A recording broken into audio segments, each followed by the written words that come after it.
నువ్వు ఎక్కడన్నా చెవి పెట్టు. ఎక్కడో బాకాలో నుంచి వాక్యం వినపడుతుంటే అక్కడ చెవి పెట్టినా సరే, ఆ ప్రసంగం వేరు, ఆ స్థలం వేరు, ఆ ప్రదేశం వేరు, ఆ సందర్భం వేరు. నువ్వు చెవి పెట్టి 10 నిమిషాలు విన్నావంటే టపీమని అందులో నుంచి నీకు ఒక మాట మాట్లాడి పక్క వెళ్ళిపోతాడు ఆయన. ఎన్నిసార్లు ఉందో నాకు ఈ అనుభవం, ఎన్నిసార్లు కృంగిపోయిన వేళ, గుండె చెదరన వేళ, సమస్యల వలయంలో చుట్టబడిన వేళ, దారితెన్ను అర్థం కాని అయోమయ గందరగోళ వేళ, ఎట్లా చేయాలి దీనికి అనే పరిష్కారాలు తెలియని వేళ, నాలో నేనే మదన పడుతున్న వేళ, కృంగిన వేళ, కుమిలిన వేళ, ఎన్నిసార్లు మాట్లాడి ఆయన లేవనెత్తాడో. దానిలో 2 రకాలు ఉన్నాయి. శోధన అనే దానిలో శోధన అంతా ఒకటే కాదు, 2 రకాలు ఉన్నాయి. అది రాసుకోవాలి. శోధన ఒక వ్యక్తిని కీడులోకి నెట్టేయడానికి, నాశనంలోనికి నెట్టేయడానికి, పాపంలోనికి నెట్టేయడానికి, పతనంలోనికి నెట్టేయడానికి సాతాను తీసుకొచ్చేటువంటి కొన్ని కార్యాలు, కొన్ని క్రియలు, కొన్ని శోధనలు. Praise the Lord. వాడి పేరే ఆ శోధకుడు.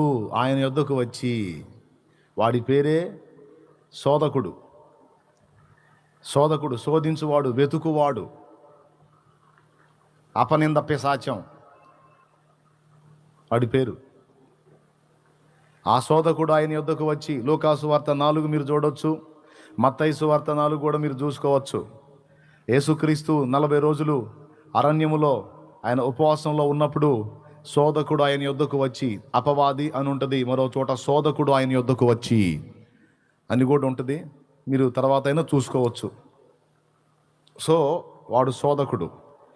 వాడు మనల్ని శోధించే ఆ శోధన మనల్ని నాశనం వైపుకు నడిపించడానికి శోధిస్తాడు. దేవుని మీద తిరుగుబాటు చేయడానికి, దేవునికి వ్యతిరేకంగా మనం మారడానికి శోధిస్తాడు. అదొక టైపు శోధన, వచ్చే శోధన. అయితే దేవుడు కూడా మనల్ని పరిశోధనలోకి తీసుకొస్తాడు. దాని పేరు పరిశోధన. అర్థమైందా? అది మనల్ని కీడులోకి, నాశనంలో నెట్టేయడానికి కాదు, మనల్ని మరో మెట్టు ఎక్కించడానికి దేవుడు అనుమతించేది, దేవుడు రప్పించేది. Praise the Lord. హల్లెలూయా. మనల్ని మరో మెట్టు ఎక్కించడానికి దేవుడు అనుమతించేది. శోధన అన్నదానిలోనే 2 రకాలు ఉంది. అందుకే యేసు ప్రభు పరలోక ప్రార్థన, ప్రభు నేర్పిన ప్రార్థనలో మనం చూస్తే, మమ్మను శోధనలోనికి తేక దుష్టుని నుండి, కీడు నుండి తప్పించు, పుట్టినోట్లో కీడు నుండి అని ఉంటుంది. నిజంగా మనకి ఒరిజినల్గా కీడేంటో తెలుసా? అప్పులు అవ్వటం కీడు కాదు, రోగం రావటం కీడు కాదు, మన వ్యాపారంలో నష్టం కలగటం కీడు కాదు, అవి కీడు కాదు. మనకి ఒరిజినల్గా కీడేంటో తెలుసా? దేవుడి నుండి మనల్ని దూరం చేసేది ఏదైతే ఉందో అది మనకి ఒరిజినల్గా కీడు. స్తోత్రం. అప్పులు దేవుడిని దూరం చేస్తాయా? మనకి అప్పులు ఎక్కువయ్యే కొద్దీ దేవుడికి దగ్గర అవుతుంటాం. అవునా? రోగం బలహీనత వచ్చింది, అది ఎక్కువయ్యే కొద్దీ దేవునికి దగ్గర అవుతాం. మరి ఇంకెవరు మనకు ఆధారం? స్తోత్రం. కాబట్టి మనం ఎదుర్కొనే సమస్యలు మనకి దేవుణ్ణి దూరం చేస్తున్నాయా, దేవునికి దగ్గర చేస్తున్నాయా అనేది కనిపెట్టాలి. అసలు నేను రివర్స్ అనుకోనంటే మీకు ఒక మాట చెబుతా. అసలు నిజంగా మనకి డేంజర్ డేస్ ఏంటో తెలుసా? ఏ సమస్య లేని ఖాళీ టైమే మనకి డేంజర్. చాలామందికి తెలియని విషయం ఇది. ఏదో ఒక సమస్య చేత మనం వెంటాడబడతా, నలుగుతూ ఉన్నందున మనం దేవునికి సమీపంగానే ఉంటాం. కానీ మనకి నిజంగా కీడుకరంగా ఉండేది, ఇబ్బందికరంగా ఉండేది, నిజంగా మనకు నష్టాన్ని కలిగించేది ఏదన్నా టైం ఉంది అంటే, మనకి ఏ బాధలు సమస్యలు లేని టైమే మనకి డేంజర్ టైం. అదే మనం కీడులో పడేదానికి అవకాశం ఉన్న టైం. సుఖముగా గడిచిపోయే దినములే మనకు ప్రమాదకరమైన దినములు. మనం కీడులోను, అపరాధంలోను, దోషములోను, దేవ వ్యతిరేకమైన కార్యాల్లోనూ పడే దినములు. శ్రమ దినములే మనకు క్షేమకరములు. దావీదే చెప్పాడు 119వ కీర్తనలో, శ్రమ కలుగక మునుపు నేను త్రోవ విడిచి తిని శ్రమ కలిగిన తర్వాత దారిలోకి వచ్చాను అన్నాడు. చాలామంది ఫీల్ అవుతూ ఉంటారు, నా బతుకంతా బాధలే, నా బతుకంతా కష్టాలే, నా బతుకంతా ఆవేదనలే, నా బతుకంతా కలతలే, నా బతుకంతా అట్ట, నా బతుకంతా ఇట్ట. యేసుప్రభు నమ్ముకోముందు సంగతి తీసేయండి. యేసుప్రభు నమ్ముకున్నా కూడా నా కష్టాలు తప్పలేదు, బాధలు తప్పలేదు. నాకు బాగా నవ్వు వచ్చింది ఇట్లాంటి మాటలు కొంతమంది మాట్లాడుతున్నప్పుడు. యేసుప్రభు నమ్ముకున్నా కూడా నా కష్టాలు తప్పలేదు, బాధలు తప్పలేదు. నిజం చెప్పాలంటే యేసుప్రభుని నమ్మిన తర్వాత మనందరం కూడా కట్టెల మోపుతో సహా జీబెక్కిన ముసలమ్మతో సమానం. కట్టెల మోపుతో సహా జీబెక్కిన ముసలమ్మతో సమానం. యేసు ప్రభువులోనికి రాక మునుపు పరిస్థితి వేరు. ముసలమ్మ తార్ రోడ్డు మీద కట్టెల మోపు మోసుకుంటూ నడుస్తుంది. పాపం జీబోడు చూసి జాలిపడి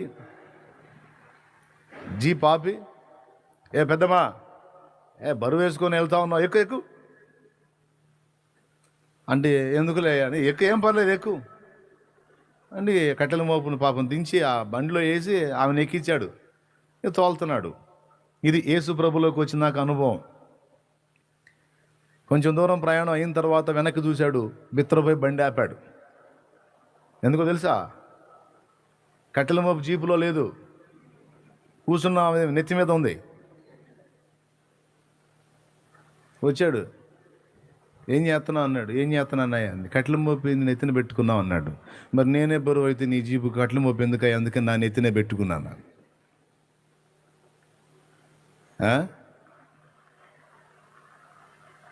యేసు ప్రభులోకి వచ్చినా కూడా ఆ బరువు నువ్వు మోస్తున్నాను అనుకుంటే అది నీ భ్రమ. నేను ఈ కష్టాల్లోంచి నేనే బయటకు వస్తున్నాను, అసలు నేనే సేవ్ అయ్యాను, అసలు నేనే ఐడియా వేసాను, నిజంగా అద్భుతంగా నీ బొందన్నర బొంద.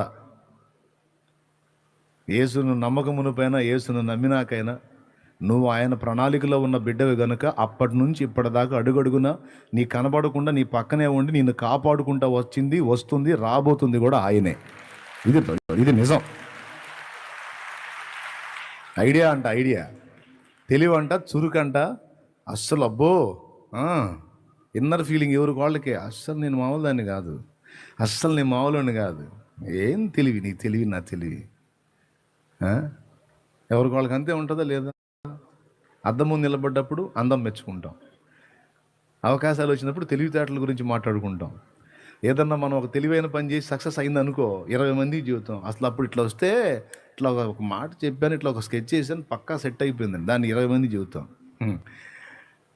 నీకు ఆలోచనలు పుట్టించేది, నీ మెదడులో మెరుపులు మెరిపించేది ఆయన. అసలు రహస్యం అది. గొట్టు గట్టి గొట్టు.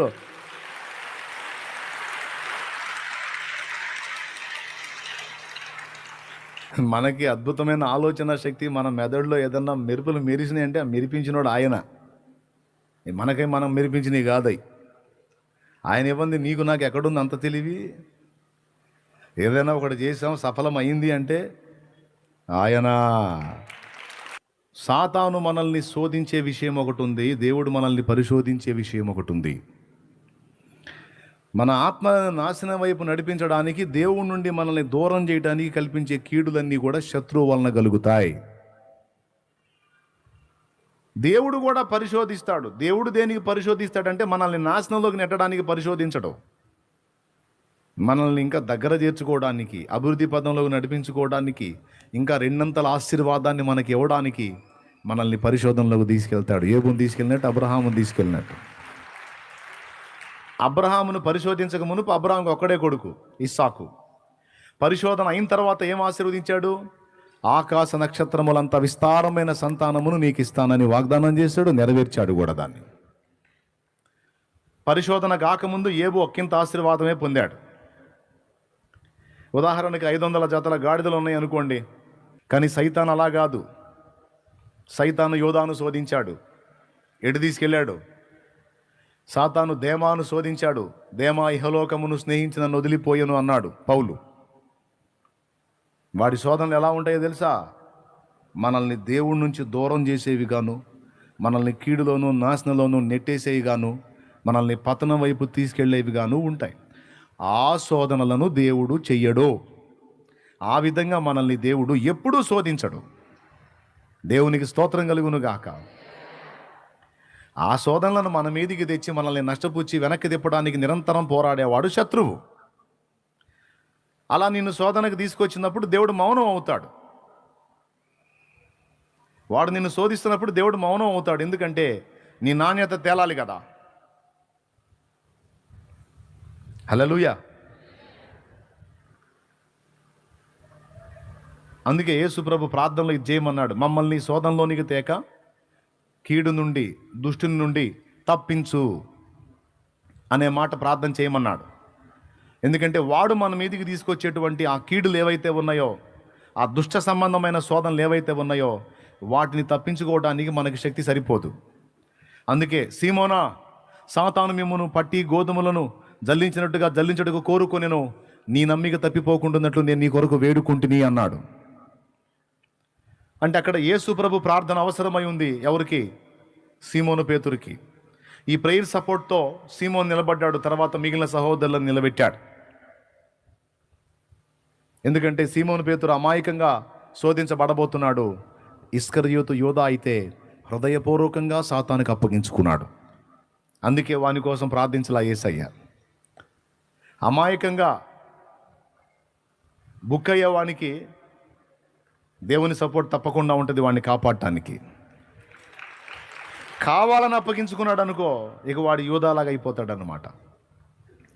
కాబట్టి శోధనలు 2 రకాలు అని చెప్పాను. మనల్ని దేవుని వైపు నుండి పక్కకు లాగటానికి శత్రువైన సైతాన్ తీసుకొచ్చే శోధనలు, కానీ దేవుడు మన జీవితాల్లోకి అనుమతించే పరిశోధనలు మనల్ని విశ్వాస విషయమే బలవంతులుగాను, దేవునికి ఇంకా ఎక్కువ సమీపస్తులుగాను చేసి దేవుని రెండింతల ఆశీర్వాదానికి కారణంగా మార్చేస్తుంది. అందుకన్నాడు అన్నమాట, దేవుడు ఎవరిని శోధింపడు గనుక. ఏ శోధన? నాశనం చేసే శోధన, పతనం చేసే శోధన, తన నుండి దూరపరిచే శోధన దేవుడు ఎట్టి పరిస్థితుల్లో అవసరం ఏముంది తన బిడ్డను అలా శోధించడానికి దేవుడికి? ఏ కొంచెం అవకాశం ఉన్న జారిపోయేవాడిని కూడా తీసుకొచ్చి సమకూర్చుకునేటట్టుగానే ఉంటాడు, కానీ సమకూర్చబడిన వారిని వెళ్ళగొట్టుకునే స్థితిలో దేవుడు ఎందుకు శోధిస్తాడు? లాజిక్ ఏముంది అక్కడ? కాబట్టి దేవుడు ఎవరిని శోధింపడు గనక, ఎవడైనా నువ్వు శోధింపబడుతున్నప్పుడు నేను దేవుని చేత శోధింపబడుతున్నాను అనకూడదు అన్నాడు. దేవుడు పరిశోధిస్తాడు. ఆ పరిశోధన నాకు ఆశీర్వాదమే అవుతుంది, దీవెనే అవుతుంది. హల్లెలూయా. పరీక్షిస్తాడు, అది నాకు మేలే అవుతుంది. కాబట్టి ఈ 2వ మాటలో వాడు మనల్ని వేరు చేయడానికి చూసేటువంటి వాటిలో శ్రమలు కూడా ఉంటాయన్న పాయింట్లో ఇదంతా మ్యాటర్ చెప్పాను మీకు. ఫస్ట్దేమో లోక ఆకర్షణలను చూపించి మనల్ని పక్కకు లాగుతాడు విశ్వాసంలో నుంచి. 2వది దిక్కుమాల నగచాట్లు మనకి ప్రెజర్ ఇచ్చి మనం కాస్త అలాగ ఉన్నామనుకో ఎగరగొడతాడు వాడు. అట్లాగే మనలో అటా ఇట అనే మెతక ఉన్నంత వరకు తన్ను పడతానే ఉంటుంది మన మీద. స్తోత్రం. హల్లెలూయా. ఇక అటు లేదు ఇటు లేదు, చావైన బతుకైన ఇక యేసుతోనే జీవితం అంటే ఇంకొండదు.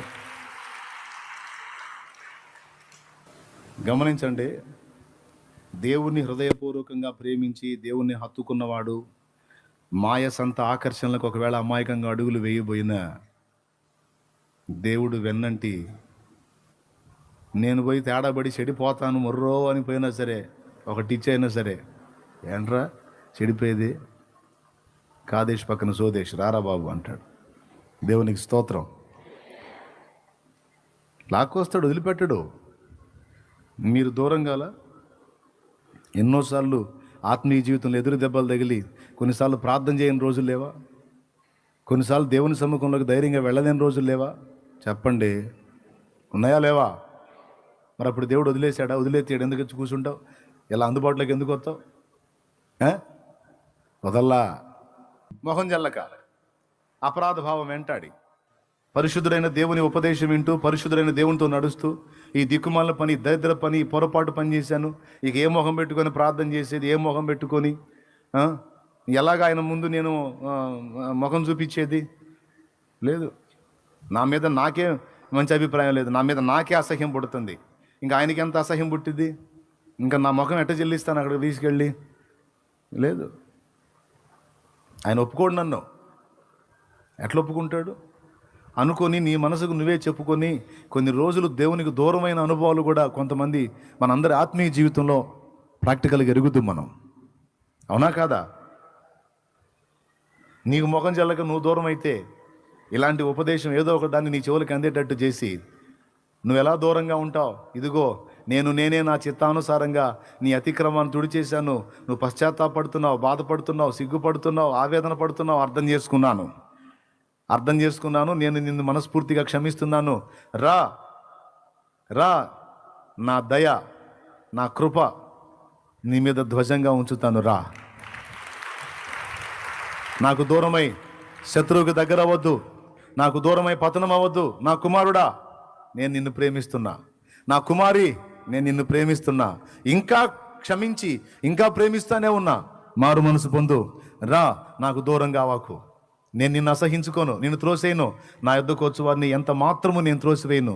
రా, లోబడనోలని నీ వైపే నా చేతులు రోజంతా చాచే ఉన్నాయి. రా అని ఎన్నో రీతుల నిన్ను పిలిచి దగ్గరికి తీసుకున్నాడు కనుక నేను తిప్పుకొని తిరిగి లైన్లోకి రాగలిగావు.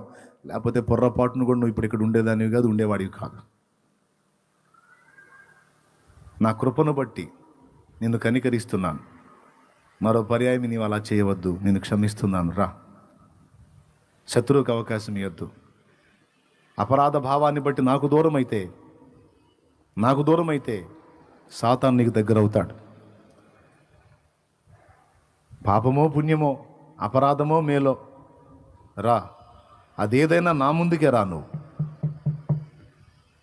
అదేదైనా నా ముందుకే రా.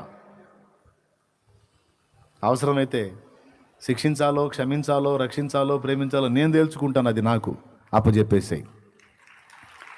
నన్ను వదలవాకు, నాకు దూరంగా వాకు. అట్లా దేవుడు నిన్ను దర్శించి మాట్లాడాడు. నీ గుండె కూడా అలానే కొట్టుకుంది.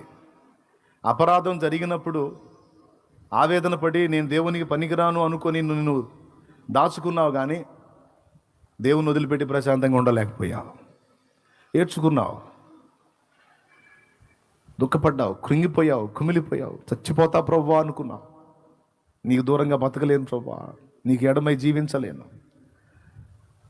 దానికంటే నాకు మరణమే కలిగితే బాగుండని అనిపిస్తుంది, నీ సన్నిధికి రాకుండా ఉండలేను, అలాగని నీకు ముఖం చూపలేనని ఆ మధ్యలో నలిగినప్పుడు ఆయనే నీ కొరకు కదిలాడు. ఉండలేవు నువ్వు ప్రశాంతంగా. నువ్వు దేవుని సంబంధివి, నేను దేవుని సంబంధిని. మనం ఎలా ఉండగలం ఆయన వదిలిపెట్టి? మన ప్రాణాలు ఆయనతో అలా పెనవేసుకున్నాయి. ప్రశాంతంగా బ్రతకలేం మనం. అలాగని అపరాధ భావాలతో దూరమైనప్పుడు ఆయనే మనల్ని సమీపించి చేయబట్టుకొని నడిపించాడు. రా పిచ్చి మొహం, అని నేను క్షమిస్తున్నాను, పశ్చాత్తాపడుతున్నావు, మరో పర్యాయం ఆ అపరాధం జోలికి వెళ్ళొద్దు, ఏం లేదు, అది నిన్ను పాడు చేస్తుంది, అందుకే వద్దని చెప్పాను, ఇంకోసారి చేద్దురా అని మళ్ళా దగ్గరికి తీసుకొని ముద్దాడాడు ఆయన. అందుకు మళ్ళా మన విశ్వాసంలో నిలబడ్డాం. దేవుని దగ్గరికి వెళ్ళి దేవునితో ప్రార్థనలో మాట్లాడడానికి మొహం జల్లగా మనం కూర్చుంటే, మనం మౌనంగా అయిపోయి సిగ్గుపడి మనం కూర్చుంటే అపరాధ భావాన్ని బట్టి ఆయనే పలకరిస్తాడు. అది ఇక్కడ స్పెషల్. ఉందా మీకు అనుభవం? ఎట్ట పలకరిస్తాడో తెలుసా? నువ్వు దేవుని దగ్గరికి వెళ్ళి నువ్వు మాట్లాడకపోయినా నీ నోరు పని చెప్పి నీ చెవులు పని చేస్తుంటాయి. ఎక్కడన్నా దేవుని మాటలు వినపడుతుంటే ఈ చెవు అటు పోయిద్ది, కళ్ళు పని చేస్తుంటాయి. ఎక్కడన్నా దేవుని వాక్యాలు వెతుక్కుంటూ ఉంటావు. ఆ వాక్యంతో, చూసే వాక్యంతోనో, చదివే వాక్యంతోనో, లేకపోతే వినేటువంటి ఉపదేశంలోనో ఎక్కడో చోట నిన్ను పలకరిస్తాడు. వెళ్ళి కూర్చుంటావు వాక్యంలో. ఏదో ప్రసంగం, మూలవాక్యం ఏదో ఎత్తుకుంటాడు దైవజనుడు, ఏదో మాట్లాడతా సడన్గా వచ్చేసి నీ పాయింట్ని టచ్ చేసి నిన్ను టార్గెట్ చేసి ఒక రాయి నీకేసి వెళ్ళిపోతాడు మళ్ళీ లైన్లోకి. ఆ రాయి వేసింది దైవజనుడు కాదు, వాడుకునే ప్రభువు. ఎంతమంది కనెక్టింగ్లోకి వస్తారో, ఎంతమంది అందుబాటులోకి వస్తారో మొత్తానికి సరఫరా చేస్తాడు. అది ఆయన గొప్పతనం. ప్రతి ఒక్కళ్ళకి ఒక మాట, ఏదో ఒక మెలిక ఉంటుంది. ఏదో ఒక మాట కోసం ప్రతి గుండె ఆశపడతా ఉంటుంది. ఆ మాట అందితే చాలు, 1:30-2 గంటల ప్రసంగం అంతా ఒక ఎత్తు. నీకు అక్కరగా ఉన్న ఆ ఒక్క మాట నీకు అందటం ఒక ఎత్తు. అప్పుడు తృప్తి కలిగిద్ది నీ ఆత్మకి, అప్పుడు చైతన్యం కలిగిద్ది నీ ఆత్మలో, అప్పుడు గంతులేసిద్ది నీ గుండె, చెప్పసక్యంగా ఏడుపు వచ్చింది. ప్రసంగం అంతా వేరు, ఉపదేశం వేరు, ఎత్తుకున్న అంశం వేరు, వచనం వేరు, చెప్పేది వేరు. అంతా దాటిచ్చి నీ దాసుని డ్రైవ్ చేసి నా వైపుకి తీసుకొచ్చి నా సందర్భాన్ని ఎత్తి నాకు ఇవ్వాల్సిన మాట ఇచ్చి నన్ను పలకరిస్తున్నావా ప్రభు?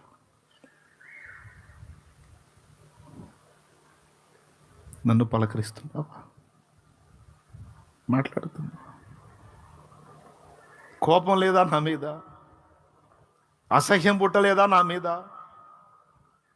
సిగ్గుపడ్డాను, మొహం చెల్లలేదు ప్రభు. ఎందుకయ్యా నన్ను ఇంత వెంటాడుతున్నావు? నీకు తగను ప్రభు అని ఎలుగెత్తి గోడను ఏడుస్తా ఉన్నావు.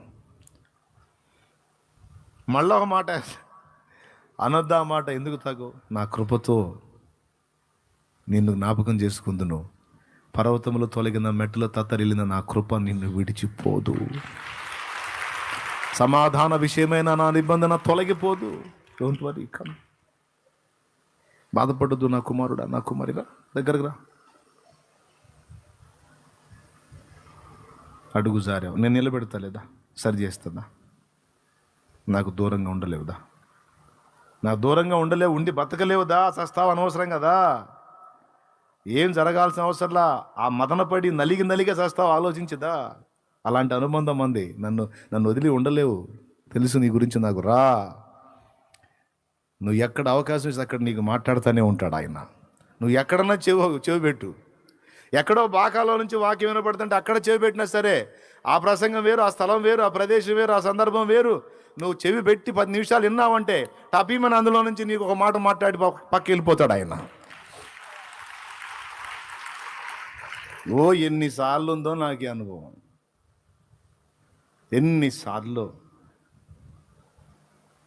కృంగిపోయిన వేళ, గుండె చెదరని వేళ, సమస్యల వలయంలో చుట్టబడిన వేళ, దారితెన్ను అర్థం కాని అయోమయ గందరగోళ వేళ, ఎట్లా చేయాలి దీనికి అనే పరిష్కారాలు తెలియని వేళ, నాలో నేనే మదన పడుతున్న వేళ, కృంగిన వేళ, కుమిలిన వేళ, ఓ ఎన్నిసార్లు మాట్లాడి ఆయన లేవనెత్తాడో. దేవుడు తన దాసులను దాసురంటను కలుసుకునే విధానం. కొన్నిసార్లు మనం దూరమైన ఆయన్ని పెనవేసుకున్న హృదయాలను ఆయన వదిలిపెట్టడు.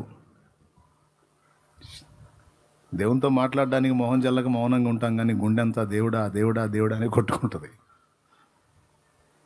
కొంతమంది దేవునికి దగ్గరలోనే ఉంటారు, కానీ చాలా ఎడంగా ఉంటాయి హృదయాలు. అవి అపవాదికి చిక్కుతాయి. దేవుణ్ణి ప్రేమించే హృదయాలు దేవుడు ఎట్టి పరిస్థితుల్లో అలక్ష్యం చేయడు, చెయ్యి విడవడం. కాబట్టి మరొక్కసారి క్లారిటీ ఇచ్చా. అపవాది ఎవరిని దెబ్బ కొడతాడు? వాడు దెబ్బ కొడుతున్నప్పుడు దేవుడు మౌనంగా ఎందుకు చూస్తూ ఊరుకుంటాడు? ఎందుకంటే వాడి హృదయం దేవునికి దూరంగా ఉంది.